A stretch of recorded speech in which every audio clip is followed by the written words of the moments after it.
Шамамен барлық мектептің қорқынышты оқиғалары бар. Осы секілді шағын қаладағы оқушылар арасында аңыз әңгімелер түріледі.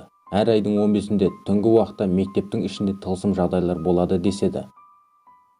Мысалы, мектептің қарама-қарсы бетіндегі мүсіннің көздері қимылдап, екінші қабатқа шығатын баспалдақтар саны өзгеріп, ал зертхана бөлмесіндегі су шүмегінен судың орнына қан ағады делінеді. Және де осы уақытта бірінші қабаттың соңындағы дәретханаға кірген адам қайта шықпайды деген аңыз сөздер айтылуда. Бір күні бір топ балдар осы айтылып отқан сөздер рас па, әлде ертегі мекендігін тексермек болады. Айтылған аңыз сөздегідей, айдың 15-інде түнгі сағат 12-ге таман сол мектептің алдына жиналды. Кіреберістегі мүсіннің көзі сол жаққа қарап тұрды. Қасынан өтіп барады, балдар әдейі осыған назарларын аударды.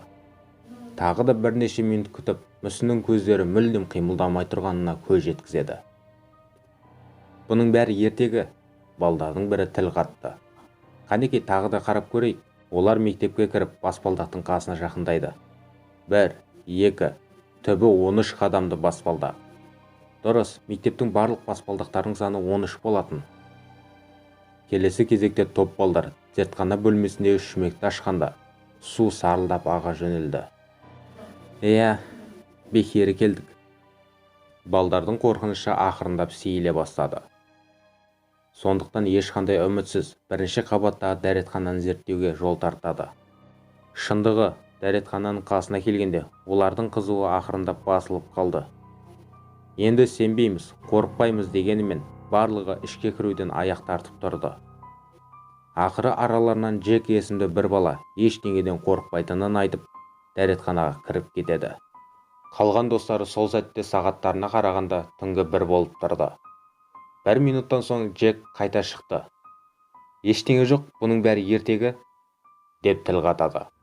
Балдардың бәрі күлген күйінде мектептен шығып әрқайсысы өз үйлеріне тарап кетеді. Топ арасында Эрик есімді бала мектептен шығып барады, мүсінге тағы бір қарайды. Оның көздері әлі сол жаққа қарап тұрды. Ішінен ертегі деп сыбырлап, ол да өз үйіне қарай жол тартты. Ертесіне оған Джектің анасы қоңырау шалады. Тыңдашы, кеше кешкісін Джек сендермен бірге болған жоқ па еді?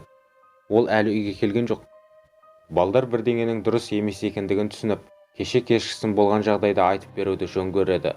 Содан олар үлкендермен бірге мектепке қайта барады. Мектеп директоры балдардың айтқан сөздеріне құлақ сала отырып, «Не деп тұрсыңдар? Ол мүсіннің көздері оң жаққа қарап тұрған», деп тіл қатты.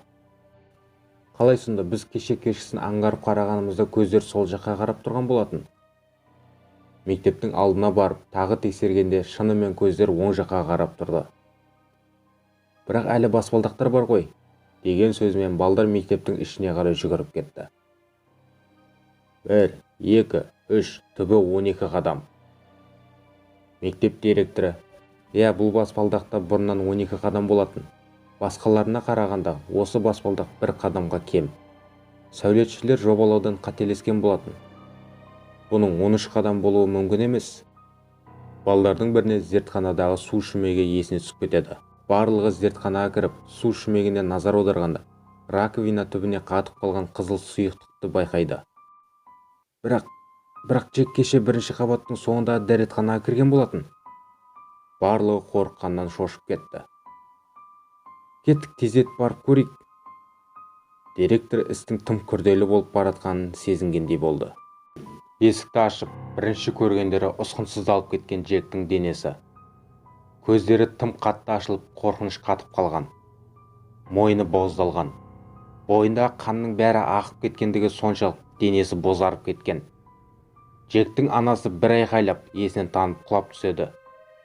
Қасында тұрған мұғалімдері жүректері айнып, құсықтарын әрең ұстап тұрды. Эрик болса, көз қақпастан Джектің қолындағы сағатқа қарап қалды. Сағат тура 1-ді көрсетіп тұрды. Дәл сол Джектің дәретханаға кірген уақыты еді.